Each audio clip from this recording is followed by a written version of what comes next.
Assalomu alaykum aziz yurtdoshlar. Bugun men juda muhim masalani tushuntirib beraman. Barcha pensionerlar tibbiy komissiyadan o'tishga majbur qilinadimi? Bu kimlarga tegishli? Kimlar xavotir olmasligi kerak va agar sizni komissiyaga chaqirishsa, qanday yo'l tutish kerak? Bu mavzu ko'pchilikni bezovta qilyapti.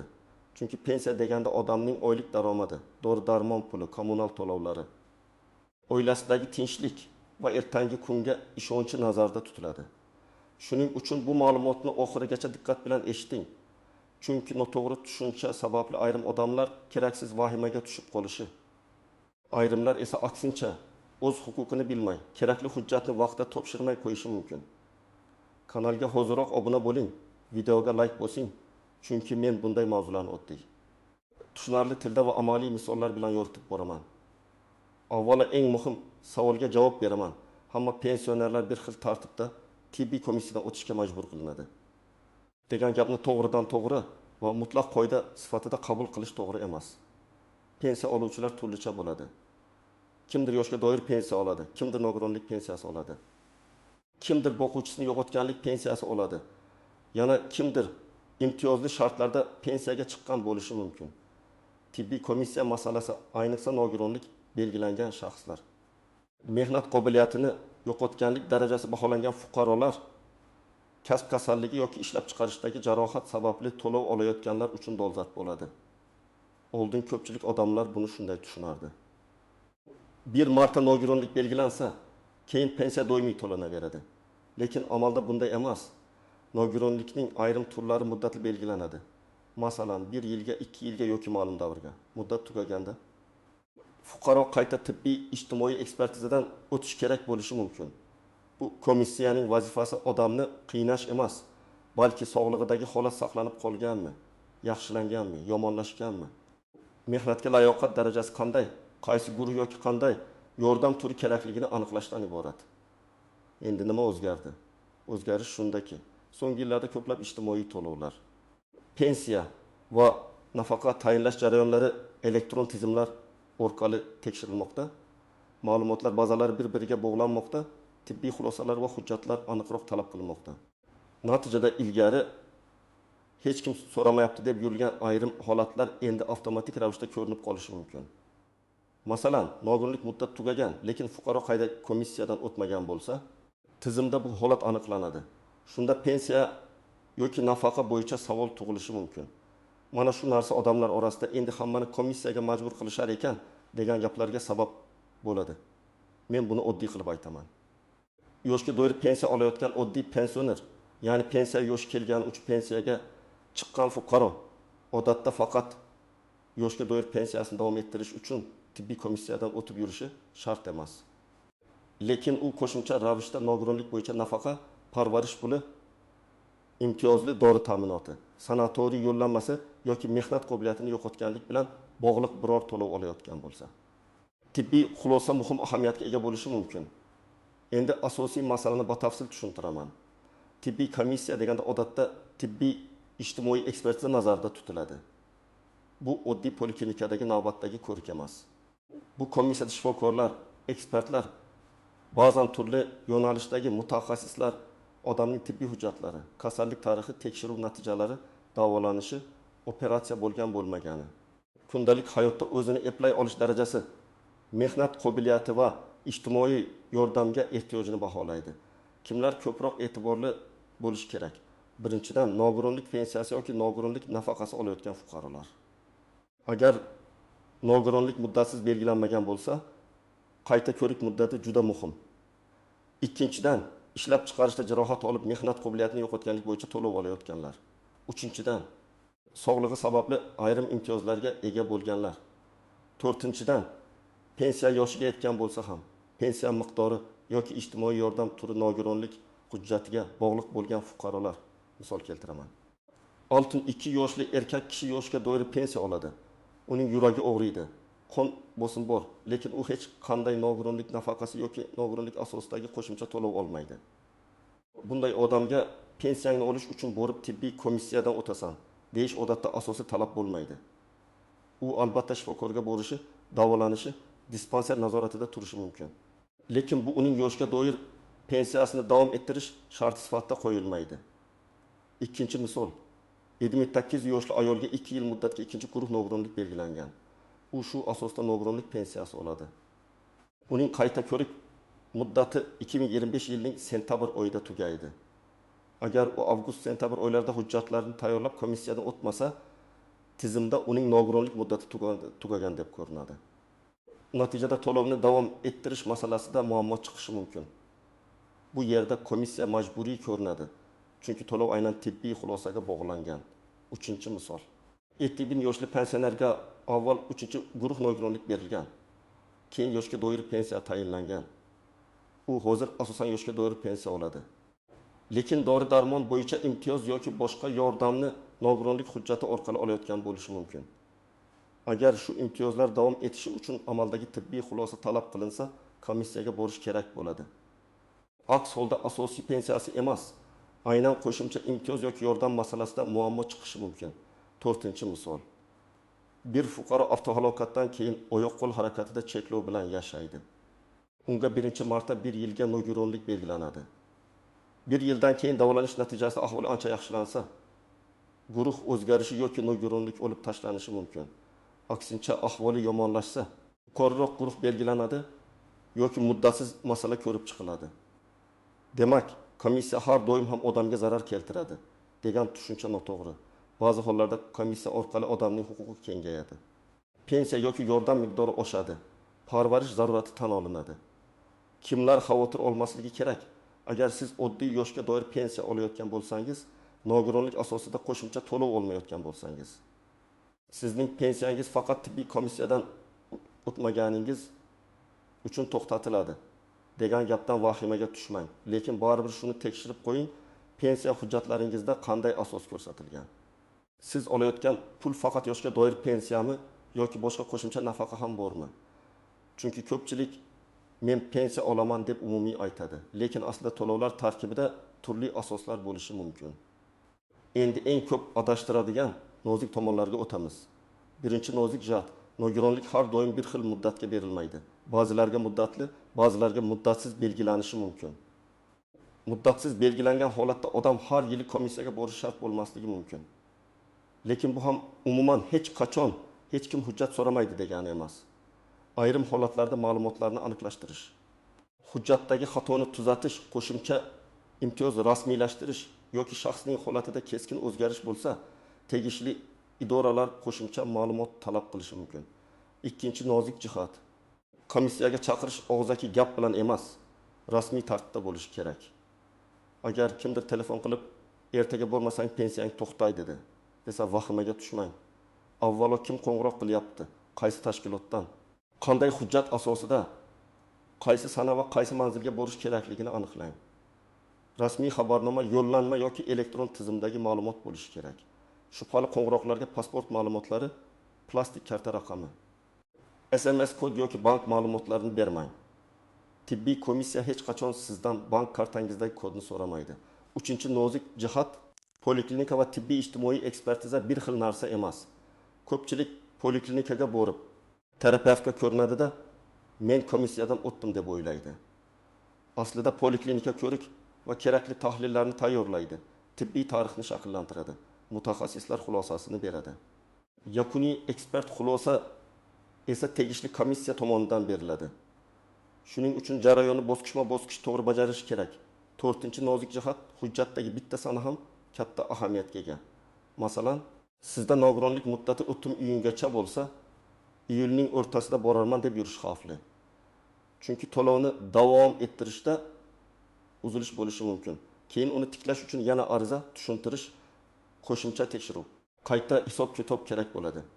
Albatta ayrim holatlarda uzrli sabablar inobatga olinishi mumkin.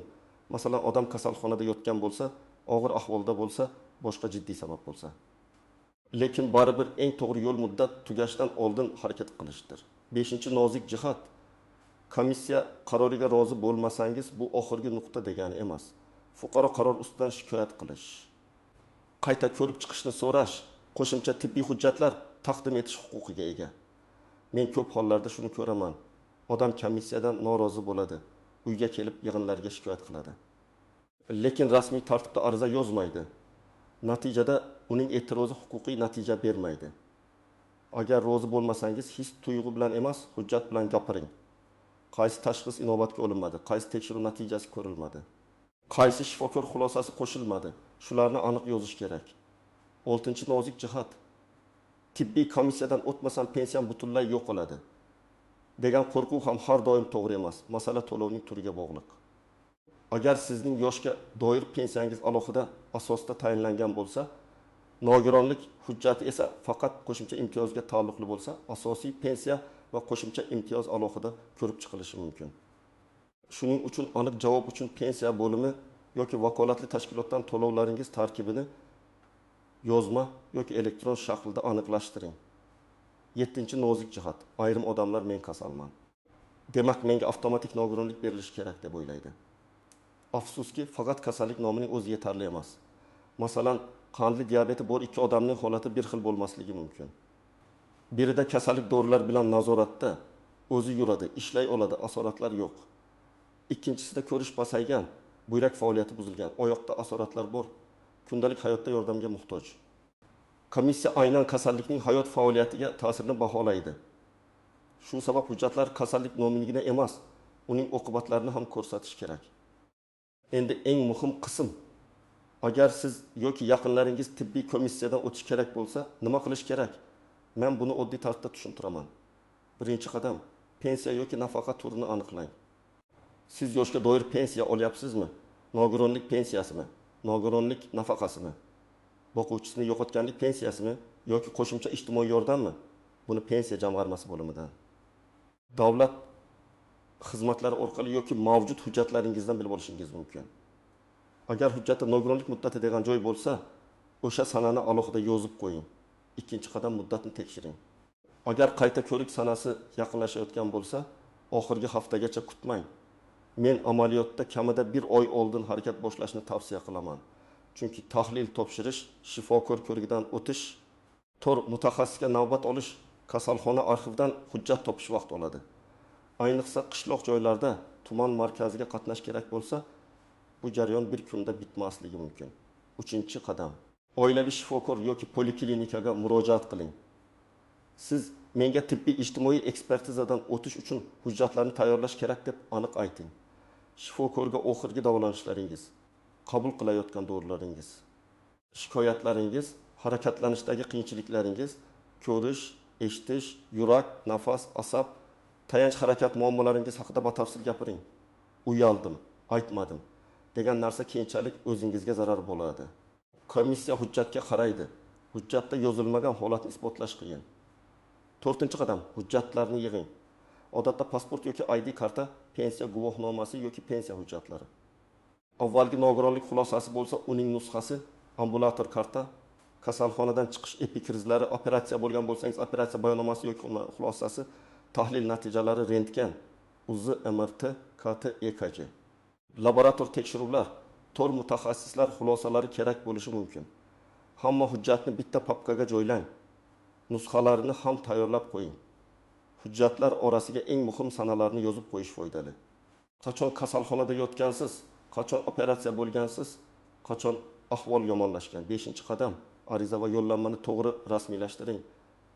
Agar poliklinika yo'llanma berish kerak bo'lsa, yo'llanmadagi ma'lumotlar to'liq yozilganini tekshiring.